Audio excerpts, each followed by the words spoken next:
partnership between Austin Black Real Estate Professionals and the National Black MBA Association. The purpose of this gathering and this event is to really, most importantly, make an impact here in the Austin area and figure out how our organizations can come together to ultimately end Black home ownership. But I think realistically, we have a large amount of individuals that are in the Austin area that don't necessarily claim that they're in the Austin area. They have the job, they got the money, you know, they're positioned to buy homes, but realistically, they're using their address from wherever they're from. All right. So the idea is to set up a series of repeatable events that we can come together, organize together, and ultimately solve this problem through relationship development. All right. So without further ado, let's go ahead and start and introduce our panelists today. And again, I'm Daron Bowers. I am the chapter president for the Austin National Black MBA Association. And to my left, I have Brianna Lacey-King. And to my right, I have Nevada Tipworth. So I'll let you guys introduce yourselves, kind of say, you know, where you guys are from, organization-wise, professionally, and then we'll kick off the questions and discussion from there. Ladies first. All right, perfect. As you mentioned, my name is Brianna Lacey-King. I am a member of ABREP. I'm also the event chair, so I appreciate being able to connect and build these events for you guys. And I want to see more of these sort of events where we're co-collaborating and getting the name out about who we are and what we do here. We're really a championship for diversity and fair housing, and just making sure that anyone that wants a home can buy a home and has access to professionals like ourselves to help them do that. So that's kind of my mission as our events chair, is to get that out there in the public a little bit more. Personally, I am a mortgage lender. I'm a residential mortgage lender, and I am definitely a champion for change. I am a champion for anti-discrimination. I am a champion for making sure that if you can qualify for a house, that you're going to get the house. There are a lot of things in the lending world that are truly black and white. You know, either you qualify or you don't based off the guidelines. But the question is, how far is your lender willing to go to read between the guidelines, or look at the fine print and say, well, actually, you know, they don't qualify under this, but there's alternative qualifications that you could get into. You know, oh, they don't have this up front, or they have a lot of debt, but giving people the benefit of the doubt. I find that our people are constantly not given the benefit of the doubt. And people will see if it's not a clear indication of a yes, they don't look in to see why it was a no. And sometimes when you look in to see why, you see that actually they do qualify. You know, actually I had someone that's, you know, going to have a $400,000 check cut to them when they sell their house. So of course they could qualify because they could pay off all the debt that they have. That's crazy. So, you know, that's my job as a lender, is to turn over all the stones, turn over all the rocks. And if you want to buy a home and you are qualified to buy a home, I will make sure you get your home and you close on time. So that's what I do. That's who I am. And I will pass it over to Nevada. Hey guys, Nevada Tipworth. I'm a realtor with the Worthwhile Group of Keller Williams. Been in real estate for a little over 19 years. Love what I do. When I got here, my goal was to, well, about 90% of my clientele was not African-American. And now I can say over 80% of the people that I serve are of Black descent. So we set out a goal to specifically work with people that look like us to build wealth amongst our community, right? I was there. I was one of those people that couldn't get approved. They had to build their credit. They had to, you know, learn how to save and all that stuff. And I believe that where there is a will, there is a way. And so sometimes you have to dig a little bit. Everybody has to live somewhere, right? You're going to pay somebody's mortgage. It might as well be your own, right? So we have a small team that our whole goal and philosophy is to make sure that we're helping people build wealth, whether it's through purchasing a home. Even if you can't purchase right now, maybe we can get you on the pathway to where you can purchase. But if you desire to buy a home, then our goal is to make sure you get into one, whether it's, you know, a month down the line, a year down the line. We're gonna work with you, make sure you get it done. Okay. Awesome. Well, that's a great segue into our first question. This Austin market is very competitive. You know, you have the folks from California that are selling their 1-point-something million homes and then coming here with cash ready to buy without seeing the property. How would you suggest best preparing yourself to purchase a home in this competitive market? Just be relentless. Last year was one of the hardest markets. So like I said, I've been in it for a long time. Been in through the 2008 debacle, and last year was one of the hardest for first-time home buyers. But if, like I said, if there's a will, there's a way. So if your intent is to purchase a home, then we're going to find a home. It may take you 20 offers, putting in 20 offers, but our job is to make certain that you get to the finish line, right? So taking your time, breathing easy. We're also counselors, therapists, to make sure that we take you through the whole process of buying a home. So it's really just staying the course, consistency. Time. I talk to my team all the time. Time on task over time, right? So the time that it takes to look for a home in 2008, you can find whatever you want. Now it's not as easy. So you have to be more diligent and more willing to, and we have, as real estate professionals, we have to be creative.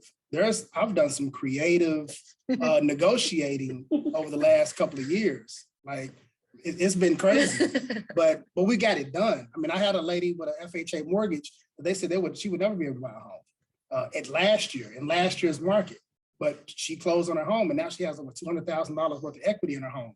Think about it. That's creating wealth that she wouldn't have had, previously. So just being patient, staying the course, and understanding that it's going to happen. Okay, so now that was a challenge, personal challenge, participating in this market. You had 24 to 36 hours to put an offer in, and that wasn't guaranteed that it would be accepted. Now, coming from Pennsylvania, we had time to kind of see the area, see where you were looking at, pray over it, make sure that this was the right house. You hop in this market and hey, select it. What's the best way to be prepared in advance as far as, getting ready to see a house? What are, the decision-making things that you kind of look at, before putting that offer in and so forth? So we can stay here all night. I have a whole lot of stuff. So I have clients that say, hey, we want to pray on it. And what I do is I say, okay, well, let's grab hands. Let's pray. We're gonna pray right now, right? We're not going to sleep, because if you sleep on it, you may never sleep in it, right? Mm-hmm. So you have that philosophy, because if I'm going to wait and decide in the morning, you said 24, 36 hours, somebody else has already done that and they're making a decision today, right? So, and that's where it really comes down to knowing somebody that you trust. It may not be me. It may be someone else, maybe your cousin or someone, but having a realtor that you really trust and can appreciate their opinion, and that's going to help you move forward. So first thing you want to do is make sure you're approved. Talk to a mortgage lender, because that's going to get you, and not just going and saying, okay, pull my credit, this is how much I make. No, giving them all your documents. So when you present your offer, the seller knows that you're ready, willing, and able to purchase this property. That's step one. Step two is knowing what you want before you get out. So I have a rule. You're going to pick your top 5 homes, right? So we're not going to look at 20 houses. You're going to pick your top 5. And my philosophy is that if it's not in your top 5, then we don't need to look at it. So if we look at these top 5 and none of these work out, then we can go to the next 5, right? So being clear on your priorities, right? How much money you can spend, what location you want to be in. Real estate, we say location, location, location, right? How many beds and baths do you need? Now, what do you want? I know you want a swimming pool and a hot tub, and you want it, under asking price, but knowing and being clear on what your priorities are, and making sure you have somebody that you trust to fulfill those for you. Okay, so how do I know that I'm ready to purchase a home? Like, do I have to have a certain amount of cash? Obviously credit has to be good. Like, what are the scenarios? And you guys can kind of both piggyback off of this one, but how do you know that somebody's a good candidate or qualified? So if someone came to me and said, hey, I think I'm ready to purchase a home, first thing I'm asking, are you pre-approved? Send them over there, because she's going to know how much money they need to put down, what the rate's going to be, and what type of house they need to look at. Yeah, and I want to take it from there. Sometimes people feel that they have to over prepare, right? So even if you're thinking about purchasing the house and you're like, I'm probably not ready yet, still reach out and talk to us, because you'd be surprised for what you are or are not pre-approved for. So what I like to do is kind of find out what your comfort level is. How much are you wanting to spend on your monthly payment, on your monthly household payment? Do some counseling there if we need to about like what's realistic on a monthly payment, but then walk you through different programs that you might qualify for, which we're going to get into a little bit later. But you never know. There's people here. Some people are like, oh, I'm going to wait until I get, it's over 700 for a better interest rate. But they're wanting to go on a program where their interest rate's set no matter what your credit score is. So you want to talk, and you don't want to overweight, because by the time you're like waiting to save up 20% or 10%, the house price went up. So you're always going to be just putting yourself in front of your goals, or building yourself up a little too far in front of your goals. You're never going to actually do the thing. So when you're ready to execute, call the professionals. We could really tell you if you're ready to go or not. So if you could define like an ideal scenario, like person makes X amount of money, has this for a down talk payment. about my ideal scenario. My ideal scenario is you have a salaried job and you just have a flat salary. I don't care what it is, but you have a flat salary. We're not kind of doing any weird hourly variable rate. A common misconception is that you have to have 2 years in your same job or industry. If you have a salary, we don't care. We need to have 2 years of job history of some sort, and you could even have a small break in there with an explanation. But if you have a salary, an offer letter that says you're going to make this much money, that's what we're using. Great. No questions asked. Perfect. As far as your credit score, we would like you to be above at least a 640. Typically, you could get a house for less. But you will qualify for the most amount of programs if you have a 640 or above. And then as far as on your credit report, we would like you to have a perfect scenario, no collections on there. Student loans are active or in some sort of, they're in a positive standing, no open collections. That's just going to give you the best luck. That's not going to mean that you can't have some collections. You can't have a few things that are on your credit, or you need to have squeaky clean credit. We could get around a lot of things. So those are just things to keep in mind. But best case scenario, you're a salaried earner. You have 2 years of job history in some sort of job, and that you have a fairly decent credit report. Okay, so I get my pre-approval. I've come to Worthwhile Realty. How do I best work with a realtor? You're at Worthwhile, so you're good. That was the first What step. more do you want? So yeah, I would interview realtors. You want to make sure that, one, you trust whoever. I can not overstate, trust whoever you're working with, right? So if you come to me and it sounds like we're good, you may go and interview another realtor. I'm totally okay with that. I'm confident enough in what I provide to say, you know what, go ahead and interview someone else. And if you feel like they're a better fit, then go for it. Okay, so let's talk about older build versus new build. What's the difference? New build is, from what I believe, a little easier to get into, but chaotic or hectic in the back end. I heard it. So Times talk that from your experience. Yes. New construction is a process. Number one, it's a process. So you think about constructing anything, it's a process. So you get an advertisement that says, hey, we're in the low 400s. So you're like, great, I'm approved for 415,000. That's awesome, but you haven't calculated that you wanted to upgrade it wood floors, or that you wanted the premium paint, or the nice light fixtures, or you want the brass doorknobs. You want all this extra stuff that calculates to. I was actually in the process of building, and after I started adding everything up, because I got my stuff, I wanted specific, right? So I'm looking at, I want an office here. I'm gonna convert that to a 5th bedroom, and after a while, my little $500,000 budget, went to like $700,000. So I was like, yeah, we okay. We're not gonna move that. We're gonna back down and we're gonna buy something resale that was nicer, that was newer, but wasn't brand new. So there's a whole lot of things in new construction that buyers should be aware of. One, use a realtor, because you don't have to use a realtor, but you also, when you go to court, you don't have to use an attorney, right? So you want to make sure that you put yourself in the best position to win. All the builder's contracts, all ALL, are written from the standpoint of the builder, right? So they'll tell you that, hey, it only takes us 6 to 9 months to build this product. However, in the contract, they're allowed up to 2 years to build that product. And now, since the pandemic, they are allowed to increase their price. So yes, you contracted for $400,000, but because prices are going up, they can actually increase that price, right? And kick you out of their contract and get somebody else in there for $650,000, right? So you have to be really careful. And that's why you want to have somebody, realtors act as kind of like your attorney, right? So yes, the builder knows their product, they're going to build it. But as realtors, our job is to go in and say, okay, well, you know what, this isn't correct. And this is what you said in the contract. And, this is supposed to be done by this date. By the way, this tile is incorrect. And no, you can't kick them out of the contract because this says this. So our job is to go through and kind of make sure that you know what's going on.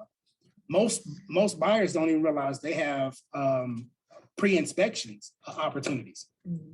Those are huge. We just had 2 contracts through pre-inspection that, one of the contractors got fired because they went in and did some of the most bizarre stuff on a new home, right? And if you don't have an inspector that goes and looks at some of those things and a realtor that can point that stuff out, then you're just at the mercy. They cover it all up with drywall and pretty paint, and you think you have a great home, right? So you want to make certain that you really kind of got on the soapbox there for a second, but you want to get you a realtor to make sure that new home is really what you're wanting.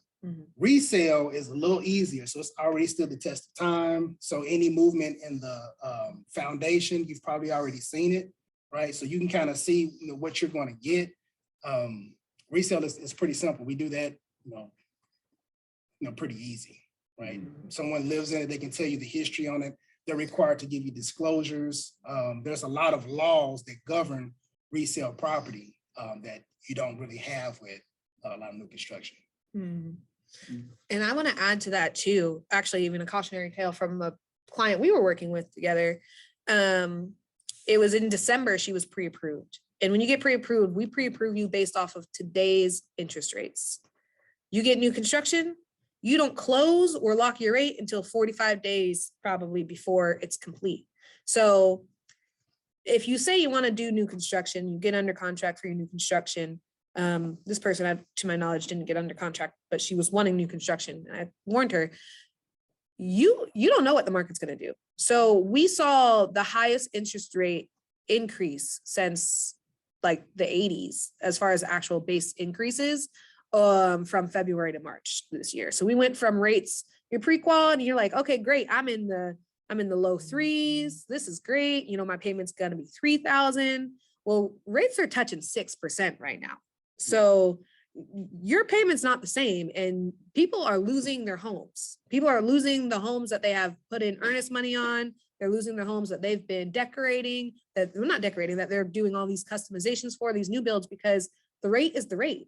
So you open yourself up to market fluctuations when you're purchasing a house that you can't lock in and it be yours for 6 months from now. And we are in one of the most volatile markets as far as market changes in history. So while rates are still historically low comparatively, we're just seeing so many changes that you don't know what's going to be. No one really knows what's going to be happening 6 or 7 months from now. So you just have to be really careful and keep that in mind to not be shopping at the top of your budget when you're in a new build, because you need to build in that wiggle room for rate increases. So that's just something. I don't know if you understood that, but that's huge. Like, that's huge to be able to buy a home. You go into contract now at a 3% rate and you get to close within 30, 45 days. And that home is yours. Say $400,000, you're paying what, $2,500 a month.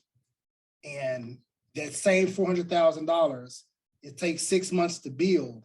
Now you're at a 6% or say 5.5% rate. Mhm. Instead of paying $2,500 a month, now you're paying over $3,000 some odd dollars, maybe $3,500 a month Mhm. for that exact same house because you chose to wait, right? That's why we say buy and wait, not wait to buy. Yes. So I understand. If I get the loan from the bank, I close at 2.6%. The house isn't finished yet. You're telling me even though I close at that 2.6, it's still going to. So you don't. Repeat the question. Okay. I'm going to repeat the question for the microphone. So the question was, when I go under contract, when I close from the bank at 2.67%, then the house is complete, the rate can the rate be higher? So to answer the question, you don't close on your home until it's done for a new construction home. So you are basically in escrow for 6, 7, 8, 9, 12 months. You can't lock your rate until at about maybe 45 days, sometimes 60 days. You can't lock your rate until you're going to close. So you can't, your rate is just out there floating. The house isn't yours, and it can't be yours until you close on the house. And you can't close on the house till the house is constructed and complete. So you don't have ownership of that house. So you're picking things out and you're like, oh, this is my house. This is not your house. This is not your, this is their house. You mad about the trash and all the things, that's not your house. And it's not your house until you close on it. So it's not your interest rate until you close and you sign. Now it's your rate, but you have to go with whatever the market rate is at that time. So that's the danger you're opening yourself up to while you're waiting for the home to be built. Okay, so let's talk about home buying programs, right?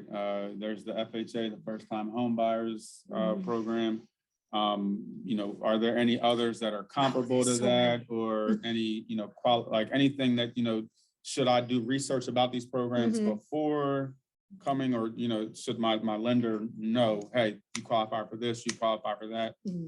Both of them. I'm gonna say both of them. You should always do your own research, just so you know, because not all lenders have access to all products. So at least you can kind of talk to your lender, and if they don't mention, you know, down payment assistance, you've already looked up down payment assistance, and you can just ask them and they say, oh, we don't have it. So there are different programs. So your base programs, or your base loan types, you will say are going to be your FHA, which is, there's a misconception that FHA is for first time home buyers only. It's not. Anyone can use an FHA loan if they want, as long as they're going to occupy the house. There are special conventional programs that actually were put out to compete with FHA, specifically for first-time home buyers, which allows you to put 3% down, but still have a conventional loan. Those are a little bit stricter on credit requirements and income, not necessarily income requirements. Income requirements, but debt to income ratios are a little bit stricter on those. But if you are, if you have low debt and you do have great credit, that's a good option for you. There's your traditional conventional loan. If you go the traditional route for conventional loans, actually you could put as little as 5% down. A lot of people are thinking conventional 20%. I don't have 20%. Also 20% is like $80,000, $100,000 in this market, 100 plus. So, you know, you can put down 5% and be in a conventional loan. So those are kind of your main ones. We have a few alternatives, like our VA loan, if we have any veterans in here. Great product with 0% down.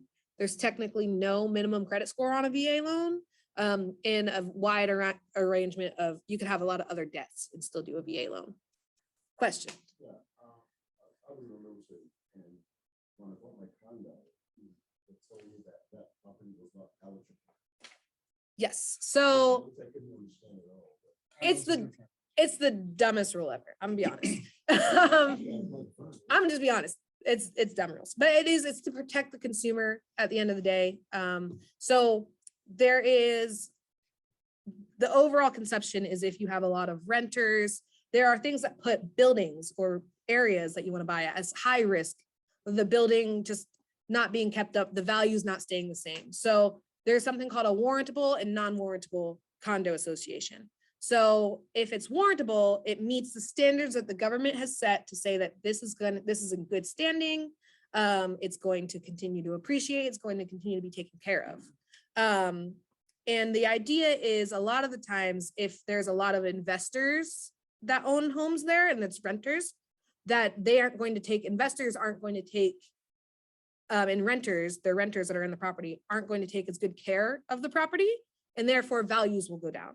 So it puts the lender at risk if they have to foreclose on you to not get their money's worth because they can't sell it for as much because the renters across the street have broken out windows or whatever it is they think that the renters are doing. Also, as far as the HOA, like their rent rolls, or not the rent rolls, their actual like money in their budgets, they have to be at a certain operating budget. They can't have a deficit. They can't have so many people that are behind on the HOA dues, because let's say a tornado came and, you know, ripped the roof off of your condo. If that condo association doesn't have enough money to put in, there's no way that the bank could ever get their money back. You're out of a house, and everything just, you know, the whole place might have to get torn down, and they're just out of their money.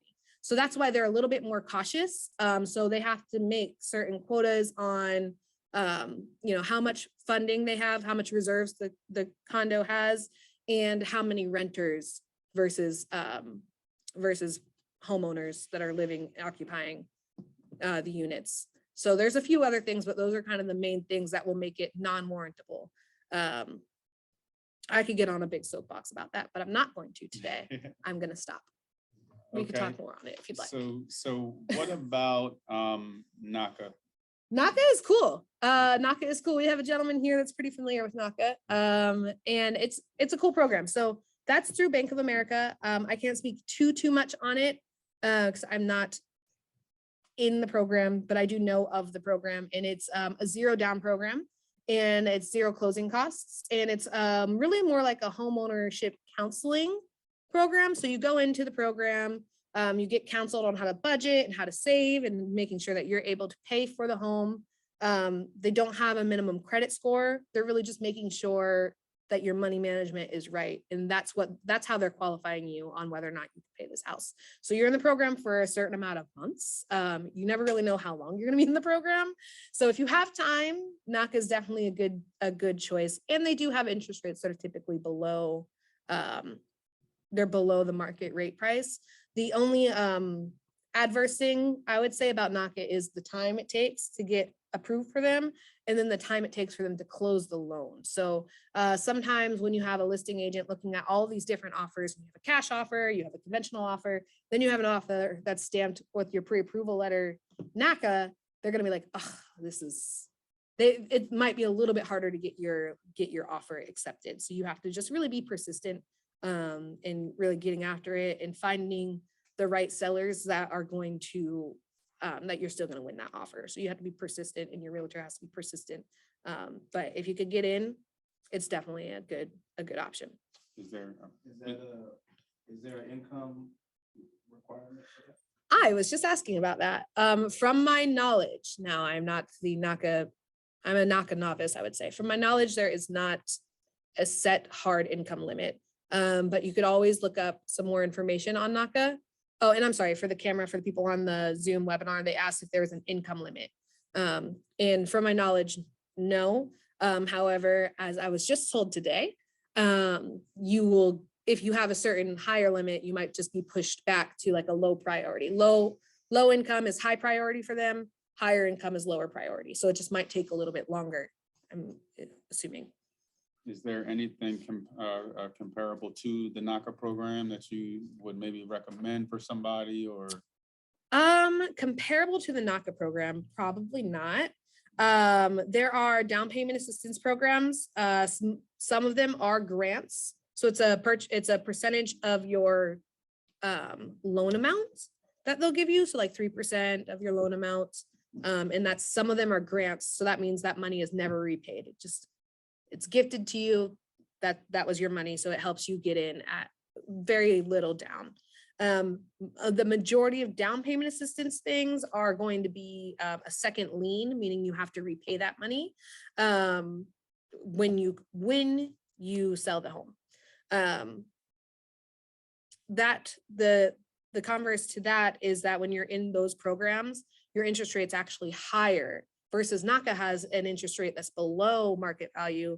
the interest rate for these programs, like the down payment assistance, is typically higher than your average market. So there is a cost to it. It's not that there's no cost. Your cost is baked into your interest rate, but that's how they keep funding that program. That's how they are able to gift or give this money away to people that are closing. So that's just something to be aware of. I always, if someone's coming to me and let's say they have enough money, but they would rather not spend the money, I do a cost analysis for them and say, like, does it make sense to take this fund, or does it make more sense to just go ahead and go on the market and pay your money up front? So you always just have to weigh your options and see what makes the most sense. Okay. So I go to Worthwhile Realty Group, and I don't want to get into a new property. I don't want to, those rising costs, all those, unforeseen. I'm comfortable doing something that needs a little tender love and care, right? Can you kind of speak on and what kind of loans are there as far as if I have a property that has equity in it, but needs to be repaired? Yeah, I love those. And I would love if more of my primary homeowners are purchasing under market value, because this is how people are really building wealth. This is how people are making money in real estate. You got to find the house, maybe off market, find the house that needs some work and put some work into it. And there are loan products for you if you are adventurous enough to do it. There's a 203K loan, which is an FHA loan. So you're still only putting down 3.5%. You are still, plus your closing costs, you still only need a 580 credit score to do it. And you can still have a 56% debt to income ratio. You could buy your house in Travis County and Williamson County. You could buy a house for $480,000, or your total loan amount could be that much rather. So what it is it rolls in the renovation. So you find your house might need a new roof. It might need some flooring. It might need some, it's ugly. Let's just say it's ugly. Find your house, it needs $50,000 worth of work. So you purchase it for $300,000 under market because it needs work. You add in the $350,000 to the budget. You bring your scope of work. You get your contractor. You find out how much it's going to be. Boom, add that all in. So now we do a loan for you for $350,000, and we close it. You take possession of the property, and then you renovate it over. You have to be done within 6 months, but you get to renovate it, and then it's all of that is done. You get an FHA consultant that works with you because they understand that primary homeowners probably don't know much about construction. So they'll have an actual FHA consultant that inspects the work and makes sure that the contractors are doing what they said they're going to do. And they stay kind of they're almost like your realtor with the builder, after you close. So you have your realtor that gets you to closing. Then you have this FHA consultant that stays with you and kind of oversees the construction portion for you on your behalf. And that's all in the loan. Then once you're done, let's say that the construction only costs $40,000. The remaining 10 just goes towards your loan balance. So that way it pays down your loan. So now your loan's only $340,000, and then you just continue making your payments as if you had the house all along. So it's actually a really great product. They have a comparable one for VA loans as well as for conventional loans. But the 203K is definitely the most popular, I would say. So now from the realtor perspective, would you prefer that I came with this information first, or do you have this information for me? Just depends on what I tell you I want. Both. So I definitely have this. Both of them. All of the above, D. So I definitely am familiar with the 203K, the conventional program, and the VA program that's available out there for buyers. They have, from my understanding, after you close, the contractors are given disbursements to finish the work. So it's one of those processes that you have to be willing to go through the process. You have to trust the process because it's not an easy process. Anytime, I'll put it this way, anytime someone is investing money into you, then there's expectations, right? So you have to be prepared for those expectations. Right. So, but yeah, I mean, absolutely. Go to the lender, get approved. At the end of the day, as long as you can buy, if you're ready, willing, and able to purchase a home, then we're going to get you in the home. Okay. Done. So now, can you talk about the importance of the lender and title company communication? I got a real quick question. Yes. That was my first time hearing about the 203K program. I've been looking at ways to buy inner city Austin, and that sounds like a good idea. Are there stipulations on who can do the renovations? Can I hire a real builder to do them? You have to have a general contractor. They do need to be licensed. Good. Yeah, it can't You be cannot off do the the box. work. You You cannot do the work on your own. They're Of course, of pretty, yeah, they're Well, pretty what we strict, no want to- DIY. What I meant was, Yeah. you have these builders who will come in, right, and say, hey, let me buy your land, or let me build a home for you, Mhm. and work it that way. And I was wondering, would those type builders still be considered, could I use them as part of this process? As long as it's a renovation and it's not a demolition. So Okay. you couldn't do a tear down. You need to be renovating an existing property. Gotcha. Now, you could get in the nitty gritty. Sometimes a renovation is 3 or 4 walls, but a tear down is 4 walls. But you know, that's I like how you think. splitting hairs. I love to split hairs. Well, with these last couple of minutes here. Oh, we have another one. Thank you. You have mentioned disbursements. So does that mean me, the homeowner, that money that's going to the contractor never comes through me? It goes from the loan straight to the contractor? Right, they don't trust you. Yeah. The mortgage lender is, when I let you talk about. Oh, yeah. Yeah, for sure. So all of those funds will go into escrow. That's where your FHA consultant comes in. And actually the contractor is paid after that work is done. So it's in arrears. So basically they'll do a portion of the work, let's say 25% of it, they'll inspect it, then they'll give them 25% of the money. And so on and so forth until the project is complete. Well, the exception is upfront for materials. So all dispersed through escrow. Well, so with these last couple of minutes, can we talk about, this market right now? We were having a conversation earlier, you mentioned interest rates are up to 6%. Something that was mentioned on CNBC last week is that a lot of home buyers were applying for the adjustable rate mortgages, which we know from the Great Recession, that was a no-no. But it turns out it's a strategy to pretty much, reduce your payment, but the intention on the back end is that you're going to refi once interest rates get a little lower. So can you kind of talk about adjustable rate mortgages? Yeah, adjustable rate mortgages are a tool. They are a tool, nothing more, nothing less. So when you have an ARM, typically your introductory portion of it is slightly below market as far as the rates go. So we're seeing probably adjustable rate mortgages in like the 4s right now. The issue with them and where it bit people a lot of the times, there was a lot of reasons why it didn't work out. Let's put it that way. But in nowadays, it's just that they adjust every 6 months after your introductory term right now. So you're not seeing the ARMs that are, 10 years and they adjust every year or 3 years. Those are gone. So most ARMs are built with a 5-year set introductory rate, a fixed rate for 5 years.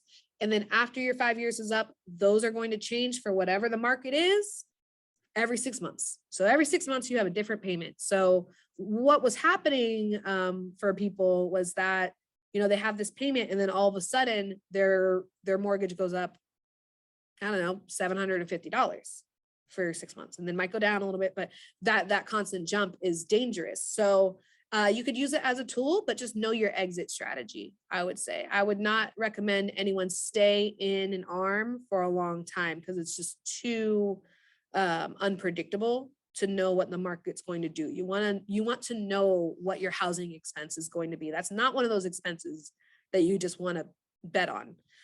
So that's really the thing with ARMs. So find out how long your introductory period is. Most of the time on this market, you're going to say 5 years. So that's great for people that are, let's say they're only here for 2 years and they plan on selling the house anyway and moving to Houston, which is where everyone leaves us for. Anyway, so if you're gonna have the house and then sell it, or you're gonna refinance it or take cash out or whatever, anyway, in a few years, if you know your exit strategy, that might be a good look for you. But just know that you're gambling if you wait that 5 years and you're still in that loan. So that's it on ARMs. Okay. Statistically, homeowners should stay in their homes between 7 and 9 years. this past year, well, not even this past year, we're still in it. This year, we've helped 4 people sell a home and purchase another home just within this year. So they purchased a home last year with us. They decided to sell it and they ended up purchasing another home this year.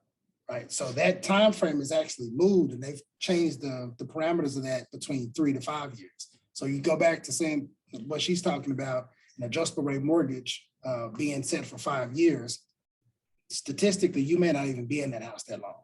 Right. So that's what they're kind of throwing out there is that here's another way that you can, purchase a home and get in a home because the rates are going up. So they come out anytime the market changes or shifts, there's always a counteract, right? So I've heard a ton of people saying, I know y'all probably heard this too. And if you have said this before, you can raise your hand if you want to. But I'm going to wait until the market crashes or cools down. Y'all heard of that? Y'all heard of that? Who said that?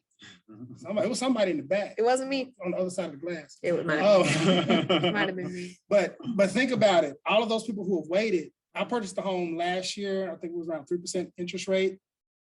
We're at close to 6% now. Some people purchased at I talked to a guy yesterday, 2.85% interest rate. Right. Did the market settle down?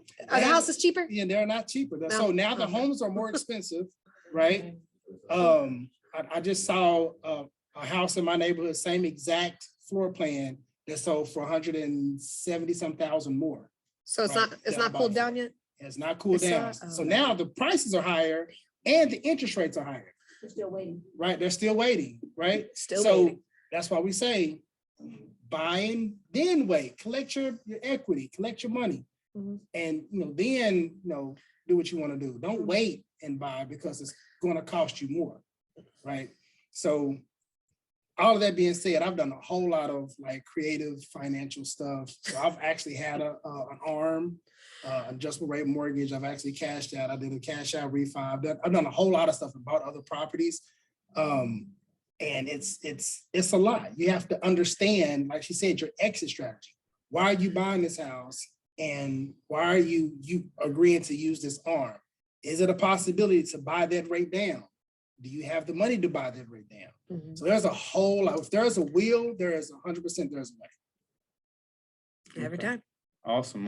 Well, just for time's sake, we only plan for this to be 30 to 45 minutes, but we know that we can go on and on and on. But we'll just save this for next time to continue the conversation. Yeah. So just in closing remarks, right? 2 scenarios. I'm 25, I want to buy a home, or I'm 50 and I never thought I'd ever own a home. What do you say to that person? If you want it, so statistically, I'm a numbers person. So statistically, 64% of the population will be homeowners or are homeowners. And it fluctuates between 64% and 67%, right? So that means statistically, there is 36% of people who will never purchase a home. And it's not because they can't, it's because they won't go through the process. They don't trust the process. I will guarantee you, from the people that's listening online, the people that's in the room that don't own a home, the reason is because of the process. It's scary, right? It's this big thing. You're thinking about $500,000 house and all of this stuff. Never would have thought that we would own something like that. I don't think I can afford it. But if you want it bad enough, you will find a way to get it, right? So whether you're 25 or 50, we closed the deal last year with a lady that was 87. She bought in Killeen, her first house ever at 87 years old. So it's possible. Fixed income. So it's possible. You just have to want to, and you have to be willing to go through the process. There was a lady, she's in her early 30s. I talked to her, she said, Nevada hit me on Facebook. She said, Nevada, I want to buy a home. I said, awesome. Let me know when we can connect. She started looking at the market before we connected. And she said, you know what? I think we're going to go ahead and just buy a condo or a townhome or rent a condo or a townhome. She wanted new construction, but because she didn't think she could afford it, she decided to go ahead and rent a condo or a townhome. So I said, is it okay if I give you a quick call? I said, think about it. Instead of renting that condo or townhome, what if you purchased it, right? So instead of renting that, because you're willing to rent a condo or townhome, but you have to purchase a brand new home. What if we rented that condo or townhome? And after a year or so, you increase in Texas, our values go up at a minimum of 10% a year, right? Over the last year, it's been like, what, 60%? Right? So over the course, you buy this house, this condo for $250,000. Over the course of a year or two, you've made at least $50,000. Tax-free. You're If not, 2 years. you're not going to save $50,000 like that, right? Typically, the average person is not going to just save, $25,000, $50,000 in the course of a year. But now you own this house, you can now sell it, cash out, and buy that new house that you really wanted, or you can refinance it, take the cash out, rent that out, and buy something else that you really wanted. But you've set yourself up to build wealth through home ownership, right? Whereas you go and rent, you're paying rent, and when you get ready to leave, you're gonna want that deposit back, and you're probably gonna get by 75% of it, right? Depending on how well you clean the house. Yep. Right. So what I would say to someone 25, this is my biggest soapbox. If you want to buy, find someone you trust and trust the process and purchase. You don't have to have the biggest, nicest house on the block. Find something and purchase it. Let it grow in value and then go buy what you really want. Awesome. Awesome. Well, look, we'll keep the conversation going in the room. So for my people that are listening online, wish you were here because there's going to be more jewels and gems dropped. Nevada and Brianna, thank you guys so much. We'll close out with a couple minutes with DJ HBK. We got him for another 5 or so minutes. We'll hear a couple more songs, but other than that, let's continue to network and meet each other. Thank you. All right. That was a good Thank you job. guys for coming.